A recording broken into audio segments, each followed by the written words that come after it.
میں اس طرح فلیک آئے گا سر. چلیں اس کو ذرا پھر ان کو آن بورڈ لے کے.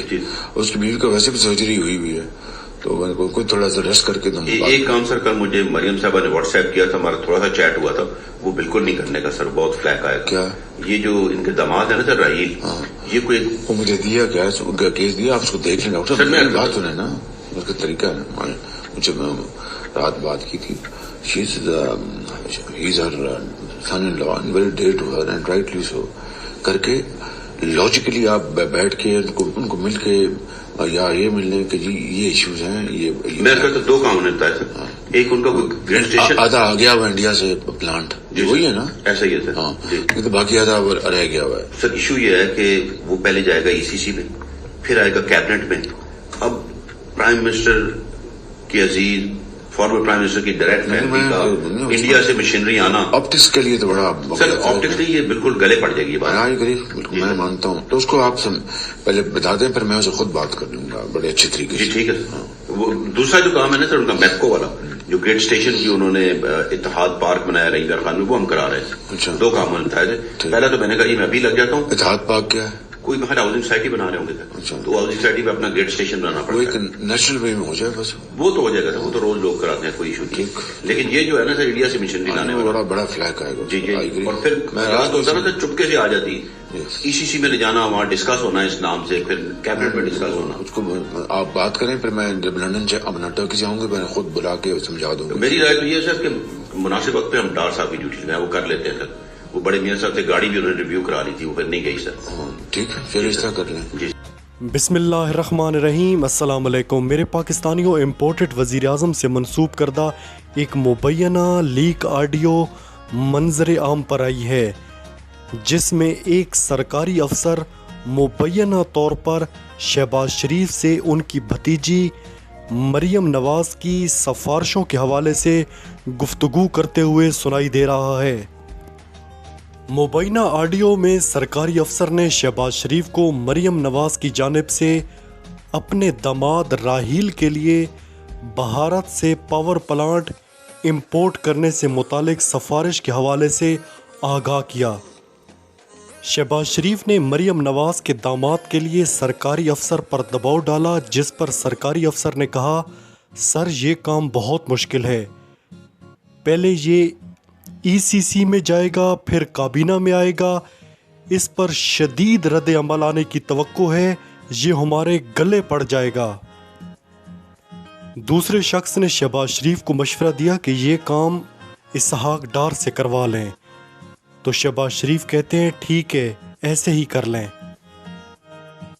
میرے پاکستانیوں, اب سارا کھیل سامنے آ گیا ہے کہ اسحاق ڈار کو واپس کیوں لایا جا رہا ہے.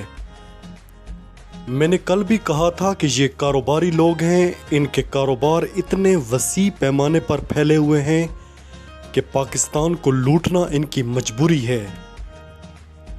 میں نے یہ بھی کہا تھا کہ ڈار کی ڈاریاں, فنکاریاں, ہیرا پھیریاں مثالی ہیں, مگر یہ بے شرم لوگ ہیں. رنگے ہاتھوں پکڑے جانے کے باوجود بھی بے شرمی سے پیچھے ہٹنے والے نہیں. تحریک انصاف کے رہنما فواد چودھری نے اس پر ٹویٹ کیا کہ وزیر اعظم کی لیکڈ کال کئی حوالوں سے انتہائی تشویشناک ہے.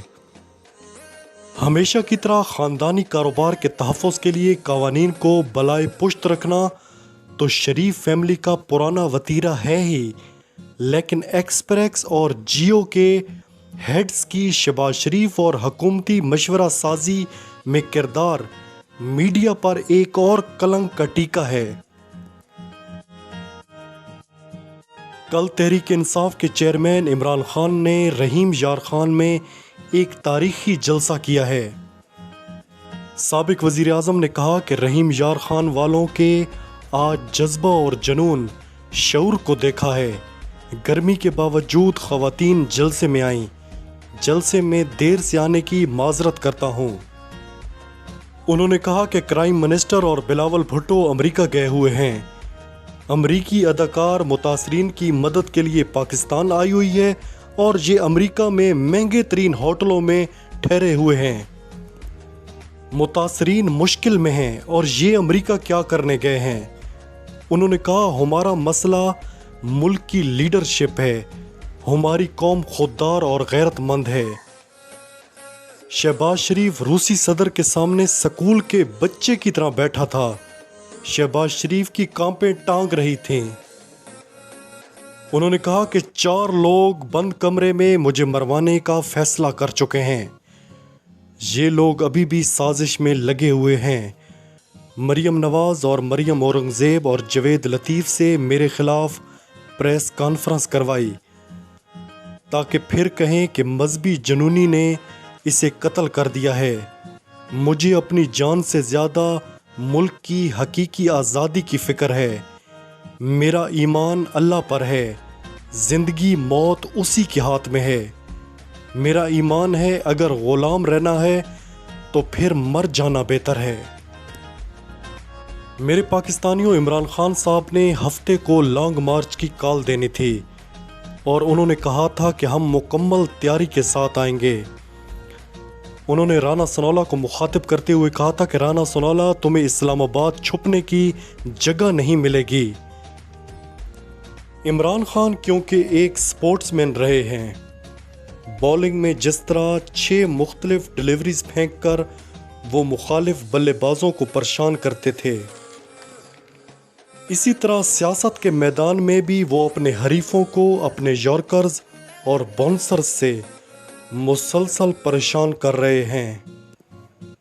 ابھی عمران خان نے کال نہیں دی تھی اور رانا ثناءاللہ نے کنٹینر لگا کر پورا اسلام آباد بند کر دیا۔ کل عمران خان نے جلسے میں سرپرائز دیا اور آگے بھی وہ بہت بڑا سرپرائز دینے والے ہیں۔